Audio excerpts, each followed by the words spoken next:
我流落在外18年，才被父母找回，原以为从此能过上幸福生活，不曾想他们只是为了救养女，拿我当移动血库。我决定不再妥协，勇敢反击，夺回自己的人生。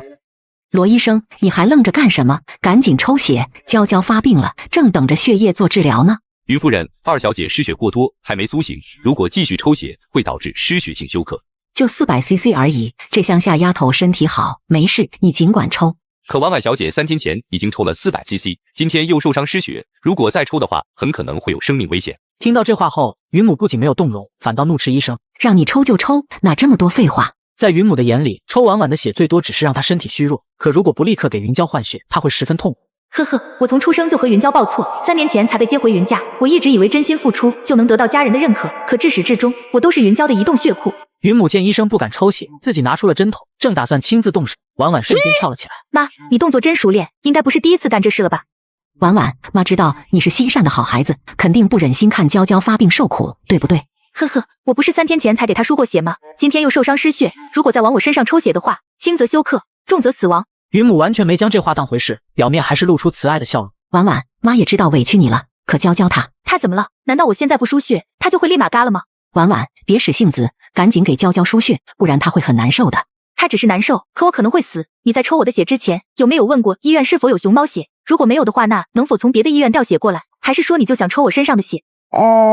这个我的确没想那么周全，婉婉，对不起。医生，你还没听到吗？赶紧去查一下血库里有没有备用血，没有的话，从别的医院调一点过来。好的，云夫人，我现在就去。婉婉是妈不好，没有考虑你的感受，但你别说气话，没有你血的话，娇娇要怎么活？她不是我生的，也不是我养的，我没义务对她的生死负责。话音刚落，云父就大步走了进来。你是没义务管娇娇的死活，但你是我生的，身体里流着我的血，而且每次抽完血，我都给你20万，从没亏待过你。云志杰这一番话言外之意就是婉婉得了便宜还卖乖，而婉婉以为自己的心不会再痛了，可听到这话，心脏还是猛地被扯了一下。爸，这3年卖血的钱一共600万，我1分钱都没动，都在这张卡上，如今我都给回你，就当是我还您的生育之恩吧。下一刻，老大云宇恒走了进来。爸，医院没有备用血，别的医院也调不到，只能抽婉婉的血了。大哥，要让你失望了，我以后不会再卖血给云娇，你们重新给她找个移动血库吧。移动血库4个字犹如无形的巴掌，重重的抽在3人脸上。虽然他们没有明说，但婉婉对云家的作用就是为了给云娇输血。云婉婉，你别忘了，你之前每次惹事丢脸，都是娇娇帮你求情，你才没被学校开除。还有之前你被绑架，是娇娇发现线索，你才成功得救，你欠她一条命，给她输血是应该的。呵呵，你们仅看到了他表面的善意，却不知道背后污蔑我，让我名誉扫地。还有那次绑架事件，明明确凿证据就是他策划的，然而你们却误以为我是在嫉妒他。此刻云家3人愤怒地看着婉婉，对他失望透顶，觉得没有公开认下他是明智的选择。你今天必须抽血救娇娇，没得选择。我不和你们闹，总之以后我不会再抽任何一滴血给他。云婉婉，你非要这么冷血，和家里人撕破脸吗？你们什么时候把我当过家人了？赶紧给我让开，别逼我动手。云婉婉，你知道自己在说什么吗？我告诉你，别对我指指点点，你知道我的，我狠起来连自己都怕。真是个没教养的野孩子，今天你若是敢踏出这个房门，我就当没生过你这个女儿。云娇，好戏要开场了，没有云家的羁绊，你之前对我做的恶，我会一件不漏的还给你。求之不得，感谢你说出这句话，再见。随后婉婉头也不回地离开了。裴教授，我想请您接诊一个病人，青城第一医院38号病房，云娇。婉婉说完便挂断了电话。此时待在病房的3人还没回过神来，他们不敢相信向来听话乖巧的婉婉不仅打了人，还同意离开云家。太不懂事了，明知道娇娇身体不好，我们对她的疼爱当然会多一些，这样都不理解。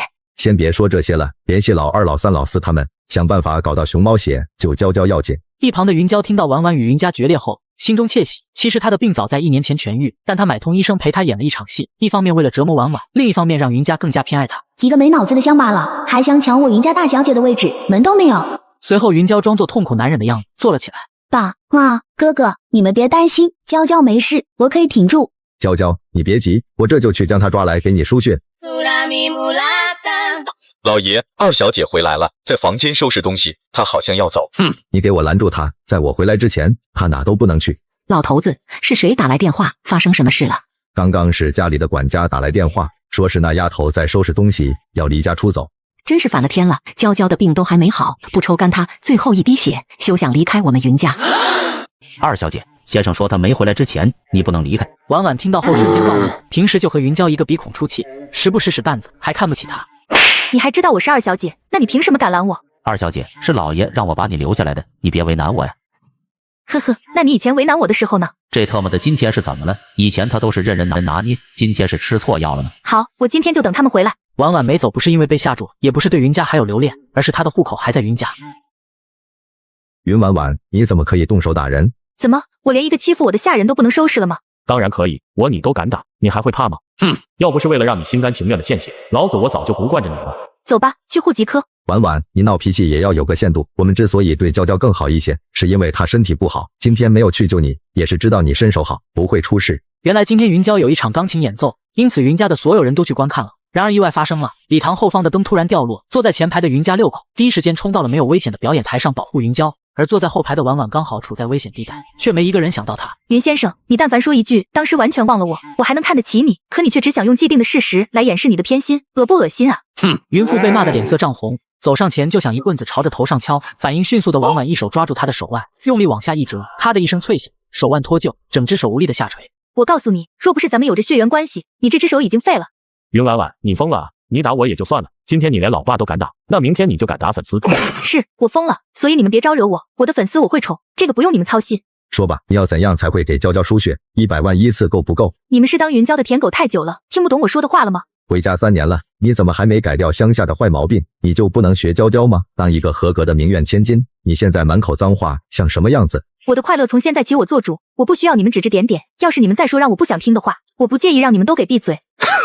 这可由不得你了，你们几个给我上，直接把他绑到医院给娇娇抽血。随后云家三兄弟一同朝婉婉扑去，然而婉婉自小流落在外，习得一身武艺，3下5除2的就轻松解决了。现在能去户籍科了吗？你想清楚了吗？这世上可没有后悔药。我唯一后悔的就是3年前回了云家，以后桥归桥路归路，若以后有人不长眼惹了我，我绝对不会手下留情。既然你已决定，我们也不挽留你，但是户口的事得先知会你妈一声。好，我给你们3天的时间，如果不处理好这事，我就公开云娇假千金的身份。你敢？如果你们使绊子不让我脱离云家，你看我敢不敢？记住，你们只有3天时间。说完，婉婉毫不犹豫地离开了云家。哼，就他那种看到有钱男人就往上扑的女人，怎么可能会放弃云家千金的身份？给我闭嘴！他不是见钱眼开的人，他今天将输血补偿的600多万全都还给我了。爸，你可千万不能对他心软，这只是他想涨价的戏码，你信不信？以后让他给娇娇输血，一次可就不止20万了。爸，别看他将补偿还你了，他刚刚回来绝对带走了我们送他的贵重首饰，那些价值加起来最少有1000万。好了，都别说了，现在最要紧的是娇娇的病，而不是议论这样可有可无的人。婉婉，你怎么突然离开云家了？对他们彻底死心了，以后都不会有任何瓜葛了。三哥，我才刚离开没多久，你不会是在监视我吧？不是监视，我是保护你。既然离开云家了，就回来吧，奶奶很想你。三哥，你知道的，我来青城不仅仅是为了和亲人相聚，我还有更重要的事要做。婉婉，当年的事我会查，藏在暗处的人若是发现到你的身份，你会有危险。三哥，我决定的事谁也劝不动，你不行，奶奶也不行。那场惨烈的背叛因我而起，我身上背负着5条人命，我必须亲自查清楚真相。行，那你保护好自己，你从来都不是一个人，沈家永远都是你的家，我们等你。婉婉自小在组织接受嘎人技巧训练，8岁那年组织被警察摧毁，她因无亲而入孤儿院，因攻击性强且冷血，孤儿院的孩子接拒她，唯有沈玉敢靠近。后来沈家找到沈玉，婉婉随之回家。很快，婉婉便独自一人来到了红浪漫 KTV， 然而她发现云娇的未婚夫也在此。呵呵，果然男人都是一个德性，既然被我看见了，那就等着看好戏吧。随后婉婉拍了2张照片，匿名发给正在医院装病的云娇。云娇看到照片后，脸色立刻变了。傅文轩，你竟然背着我做这样的事，你这是把我的脸踩在地上摩擦。娇娇，发生什么事了？你别急，赶紧和妈说说，你身体虚弱，别气坏了身子。我刚收到消息，傅文轩他在酒吧玩女人。这登徒子敢这样对你，我立马给他打电话。伯母，我正在开会，您找我有急事吗？呵呵，你确定你在开会吗？是不是在开双峰山会议？伯母，你说什么呀？我没听明白。别以为我不知道，你现在在红浪漫嗨皮，刚刚有人已经拍照发过来了。你和娇娇的婚事，我需要重新考虑。伯母，你听我狡辩。特么的，是哪个不长眼，敢偷拍老子？等我找到你就惨了。随后傅文轩在红浪漫里里面面都转了一圈，最终把目标锁定在婉婉身上。云婉婉，刚刚那照片是你拍的吧？傅少，你真聪明，这样都能猜到是我拍的。那你打算用多少钱买我手里的照片？我发给云娇的是模糊图，但我可以给记者发高清图。云婉婉，你要知道，你这可是在玩火。我长这么大还从来没被人威胁过，我怕你是不想活了。傅少，谁会嫌命长啊？你真逗，别啰嗦，开个价。来人，将这个小蹄子给我抓起来。傅少，怎么了？出什么事了？徐经理，这女人手脚不干净，赶紧抓起来调查。这位小姐，你有什么想解释的吗？有啊，徐经理能帮我报警吗？傅少都是成年人了，却不知道什么是诬陷罪，得请阿 Sir 来给他上一课。小姐，你说笑了，红浪漫的事从来都是内部解决的，不用惊动阿 Sir。徐经理，那你给我说说看，你打算怎么处理？傅少，你确定这位小姐的手脚不干净吗？如果确定，我会安排人搜身，但如果没搜到什么，傅少你得承担后果。徐经理，你发什么疯？我可是傅家人，你是不想混了吗？二爷立的规矩，别说是你了，就算你爸傅老爷子也得遵守。还有，如果你之前的话是污蔑，请你向这位小姐道歉，并做出赔偿。傅文轩听到后瞬间怂了，因为洪浪漫的实力摆在这里，不是他能够乱来。傅少，我这人挺大度的，你不仅污蔑我，刚还想打我，少说也得赔个500万，但看在二爷的面子上，给你打个2折吧，只收你100万算了。哼，你这条命都值不了100万，还敢开500万的口，想拿我当冤大头，想屁吃呢？这位小姐，红浪漫是需要根据会员等级赔付，不是你说赔付多少就是多少的。就是这种人，我才连会员都没有，最多花了200元入场券，那我就只赔付100元就行了。徐经理，那你帮我看看这张卡能让他赔付多少？这不会就是传说中的钻石卡吧？简直亮瞎我的眼了！肯定是假的，红浪漫的钻石卡只有1张，一直都在二爷的手里。此时的徐经理还在失神，眼珠子都快粘在钻石卡上了，满眼不可置信。傅少，按照红浪漫的规矩，你得按照钻石卡价值的1半进行赔付，并对云小姐道歉。那钻石卡的1半是多少？不多，也就赔付1500万而已。云小姐，你非要将事情做绝吗？而且我之前并不知道你拥有钻石卡。徐经理，拒绝赔付你们红浪漫会怎样处理？我们会视为恶意闹事来处理，被保镖绝殴致残。请我赔，云婉婉，这钱总有一天我会让你吐出来的。徐经理，你告诉在场的所有人，今晚的酒水本小姐买单，直到把1500万全花光为止。这话一出，赢得了一片尖叫之声，酒吧再次热闹起来。紧接着，婉婉来到包厢找到了二爷。二爷，你为什么给我钻石卡？不会对我别有企图吧？呵呵，这丫头真有趣，在云家人面前是妥妥的受气包和出气筒。当她隐藏身份时，六狂野的仿佛是另外一个人。我没任何企图，就是简单的欣赏你这个人。但愿二爷你说的话是真的，不然小心你的篮子。你这么凶的吗？二爷，你也真够狠的。傅文轩是你的侄子，你都不帮他，反而帮我这个外人，到底是为了什么？为了泡你，就这么简单。到了第二天，婉婉还是将昨晚拍的照片发给了媒体，目的就是不能让云娇过得太舒服。娇娇，你别哭了，现在事情闹大了，要不还是退婚吧。爸，照片应该是假的吧？文轩被算计了，他肯定不是有意的，应该是被傅景川给利用了。那双峰山会议大家都有目共睹，你告诉我，这怎么是被算计了？就算是算计，那也是他自愿的。爸，我愿意吃这个哑巴亏，我原谅他一次，婚就先不退。还有昨晚的照片是林婉婉偷拍发出来的。你确定这事是他干的？爸，是文轩告诉我的，的确是他拍的。但是你别生婉婉的气，是我抢走了他的人生，他恨我是应该的，我不怪他。你这傻孩子，说什么胡话呢？错换人生又不是你的错，你不用自责。对的，他屡次害你，还给我们云家丢脸，他有什么资格恨你？老头子，你给他打个电话，让他立刻回来。他不是想离开吗？那就成全他，以后我们就只有云娇一个女儿。好，我现在就让他滚过来。很快，婉婉便来到了云家。这么着急叫我过来干嘛？是不是准备办户口？婉婉，求你不要离开这个家，该离开的人是我。虽然我不是故意的，但我的确抢走了你的人生，我现在归还给你。如果不是你给我输血，我早就死了。我欠你太多，你怎么对我都是应该的。好啊，那你现在就去打包行李吧，我亲自送你走。好，我现在就去。云婉婉，你哪来的脸赶娇娇走？该走的人是你，你行为不检点，还想破坏娇娇的婚事，太恶毒了。当初就不该将你接回来，你就是个养不熟的白眼狼。幸好没人知道你是云家人，不然我们的脸都要被你丢尽了。各种难听的话砸向婉婉，仿佛她十恶不赦。等他们骂累了，婉婉皮笑肉不笑的反问：别把自己说的那么清高，如果当初不是我能救云娇的话，你们会求着我回来吗？现在想卸磨杀驴，就把错都推到我身上，求一个心安理得，你们的脸比屁股还大。3年前，云娇得了罕见的血液病，云家人才知道她不是亲生的，随后通过关系找到了婉婉，并各种承诺要将她缺失的爱加倍的还她。哪知刚进云家的门，真实的目的就暴露了。爸妈，哥哥，你们不要为了我和婉婉吵架了，也不要怪他破坏我的婚姻，都是我的错，我应该在他回家之前就离开的。傻女儿，这和你没关系，该走的人是他。求求你们了，让我走吧，该留下来的人是婉婉，你们才是一家人，不要为了我这个外人伤和气。云娇的退让越发显得婉婉粗鄙无礼，咄咄逼人。云娇，你转过头来。婉婉姐，怎么了？别急着嚎丧，听着晦气，你要好等我走后随便你喊。云婉婉，你是疯了吗？你敢打云娇？他自己说欠我的太多，这巴掌只是利息。云娇善良大度，就算我捅他几刀，他也肯定没意见，对吗？云娇妹妹。这乡巴佬是被刺激的疯了吧？竟然敢对我动手，就不怕云家的人事后找他算账吗？还是说他以为帮上了傅景川，就能在京城横着走了？云婉婉，你赶紧滚出云家！我真后悔当初为什么要把你给生下来。少啰嗦，去拿户口本吧，我很忙，没时间和你们耗。妈，你别气坏了身体，我没事的，你也别为难婉婉，她不是有心伤我的。呵呵，云娇，既然你这么不想我走，还想还我的献血之恩，那就开个记者发布会，公开我的身份，将千金之位还给我，如何？你不是喜欢装吗？那就让你装个够。云娇被婉婉的反向操作弄傻了，正当她不知道该怎么办的时候，云父开口说话了：来人，将这个妖女给我打，然后丢到大马路上。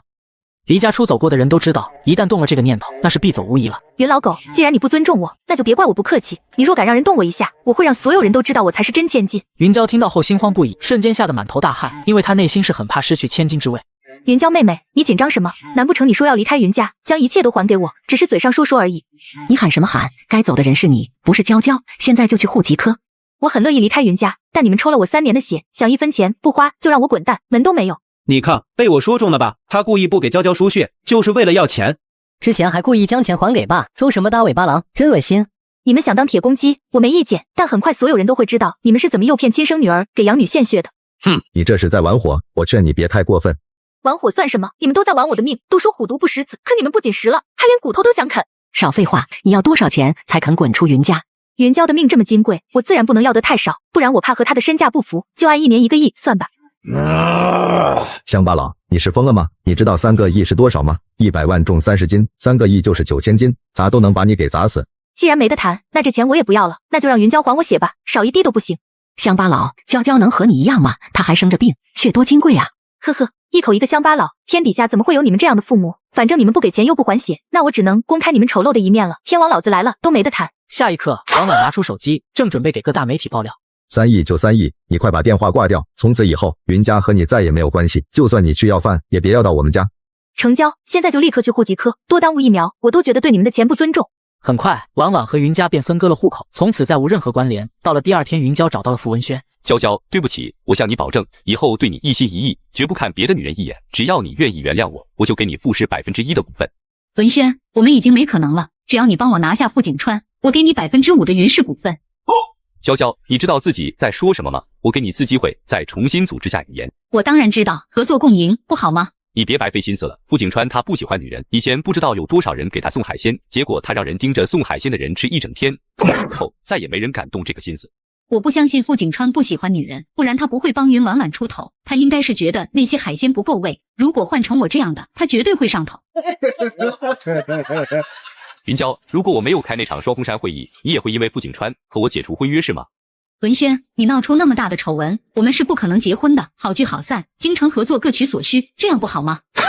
呵呵，我看你就是在嫉妒云婉婉，如果你不想死的话，我劝你就别打我小叔的主意，他不是个善茬。文轩，都是成年人了，现实点吧，你只需要制造机会让我和傅景川相遇，剩下的事交给我。你觉得我会亲手将自己的女人推给我的死对头吗？傅文轩，你别太高看自己，就凭你还不够资格做傅景川的死对头。云娇，你特么的真以为自己镶了钻啊？我看你是在找喜。文轩，你别意气用事，你应该很清楚怎么做才对自己最有利。想要我帮你不是不可以，但我要看得见的利益，而不是听你画大饼。你之前想要在云氏商场弄个高端柜台，我可以送你一个，但前提是让我看到你的价值。成交。不过如果你真的成功了，我要当第一个和你吃海鲜的人。傅文轩，你说这话几个意思？你当我是什么？我和小叔本来就是死对头，我得捏住你的把柄，以防你临阵倒戈，以后变得帮他一起对付。那你觉得我和你吃过海鲜后，他还会看得上我吗？缝缝补补又是新的，这个小问题交给我。哼，等拿下傅景川，我直接要了你的命，看你怎么拿捏我。与此同时，另一边，傅景川让人把云娇的主治医生给抓了过来。你们是谁？难道不知道绑架是犯法的吗？赶紧放了我！傅总，我们查到这医生和云娇私下有联系，还有金钱交易。你们想知道什么？我都说。那你就主动说说云娇的病，以及你和她的金钱交易吧。你不说也可以，只不过我费点时间自己查，但你可能就一辈子都废了。云娇得了罕见的血液病，但其实没那么严重。她用钱收买我，让我夸大病情。我耐心有限，你还有一次说实话的机会。此刻方凯都快吓尿了，哪里还顾得上云娇手里的把柄？其实云娇的病早就治好了，只是她经常故意发病，就是为了让云婉婉献血。她说多存点血，以后就算她真的出事，也不用担心血库缺血。就你所知，云娇一共让你抽了多少婉婉的血？一共28次，每次400cc，总共11200cc。你算什么医生？我看你就是个吸血鬼。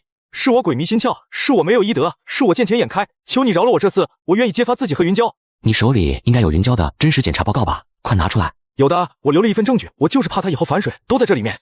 好好想想，看还有没有漏掉什么。没有的，该说的都说了，我现在能走了吗？呵呵，这就想走？那你先把从婉婉身上抽的血还清了再说。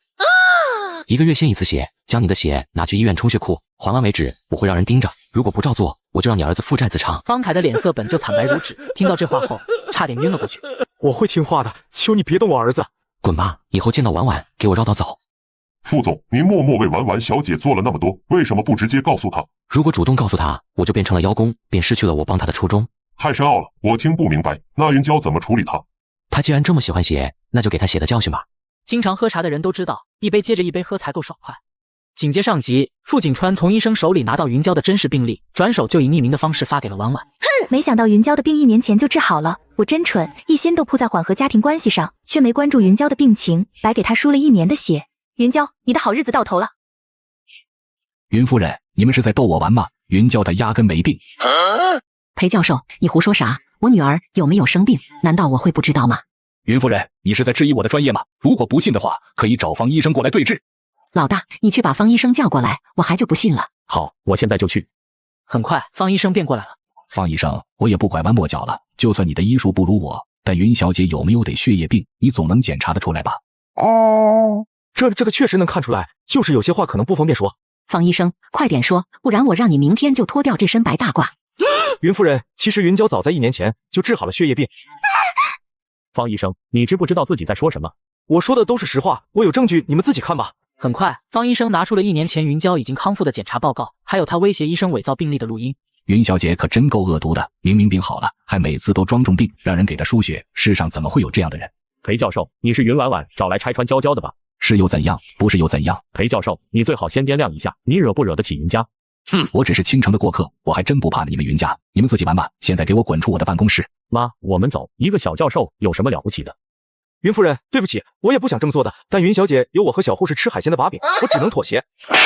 混账，枉我那么信任你，你竟然做出这种事。其实云母此刻更难相信的是，乖巧听话的云娇居然背地里这么有心机，而云老大也挺失望的，心中妹妹的完美形象破碎了。给我滚吧，记住管好自己的嘴。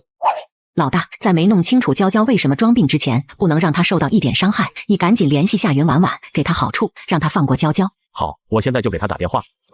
云婉婉，如果你敢伤害娇娇，我会让你知道什么是后悔。我早就后悔了，后悔回了云家，所以你们省省吧，别白费力气了。还有云娇怎么伤我的，我就怎么还回去，而且是双倍。婉婉，我们都是一家人，没必要闹得这么僵。娇娇肯定也是无心的，只要你肯原谅她，要求随便你提。你现在终于有了点求人的态度了，但还不够，再说好听点的话。婉婉，对不起，以前我们太忽略你了，以后肯定不会了。你回云家吧，我们一定将你宠成小公主。呵呵，这话3年前你们就说过，能不能真诚点，想点新词？那你给个痛快话，究竟想怎么样？我的要求有以下3点：1、云娇向我道歉，并且还我所抽血量；2、公开她养女身份，从云家户口本除名；3、获得云氏15%的股份。这些都能满足，我就放过她，不然我就叫裴教授公开她的病历，想好了通知我。哼，这个小蹄子越来越放肆了。先别管他，回家找云娇去，听听他怎么说。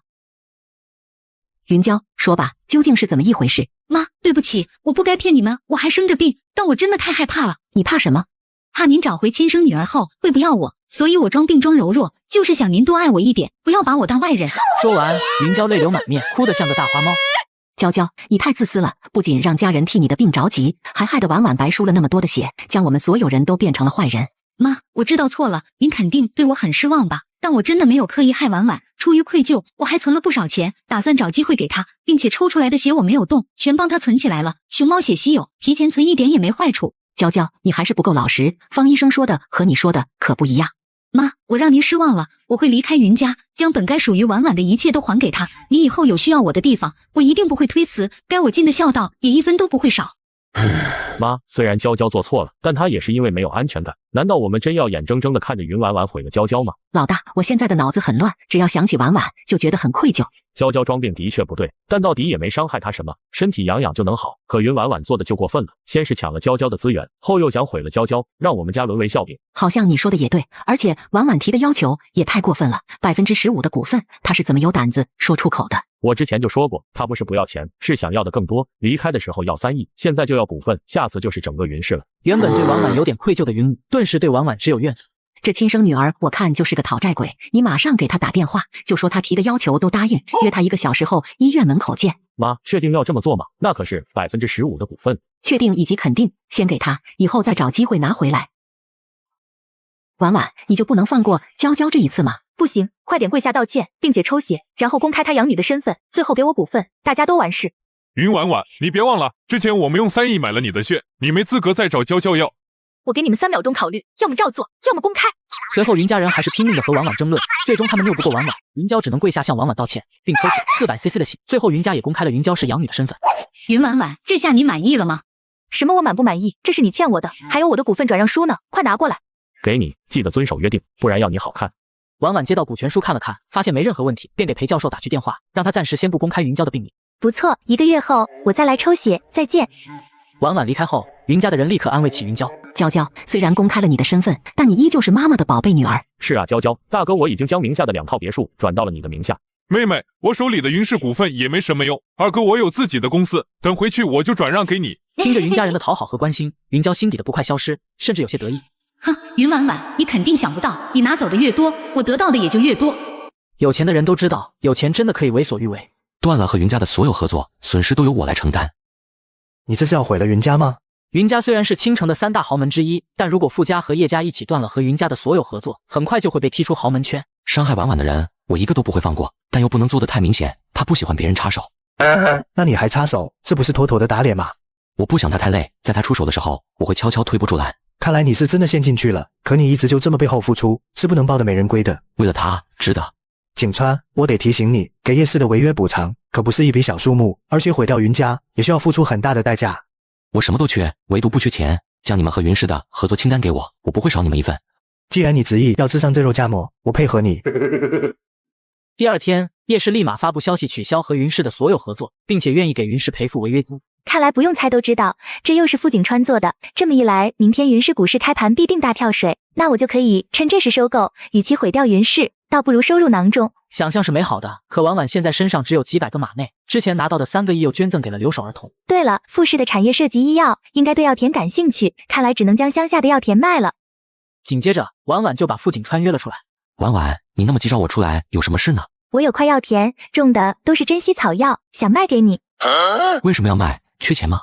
我想趁云氏股份大跌的时候，尽可能的收购股份。你想趁机掌控云氏，拿回属于自己的一切？不是拿回属于自己的，而是夺走属于他们的。志向可不小，那你想卖多少钱？50亿，不要觉得我喊价高，实际价值绝对超过60亿。你再加工一下草药，至少能翻倍，而且药田也给你，以后能长期种植。没想到你还是个隐形的小富婆，云家人知道你这么有钱吗？不知道，他们有眼无珠。当初来接我的时候，还鄙视我是被朝天的土农民，把几万一株的草药当成了不值钱的农作物。你要是不放心，我可以带你去药田看。不用看，我信你，但我最近手头有点紧，没有50亿。如果你想尽快出手的话，可以去高端拍卖会。没想到堂堂富少连50亿都没有，你为了搞垮云氏，究竟亏了多少啊？将近1000个亿吧。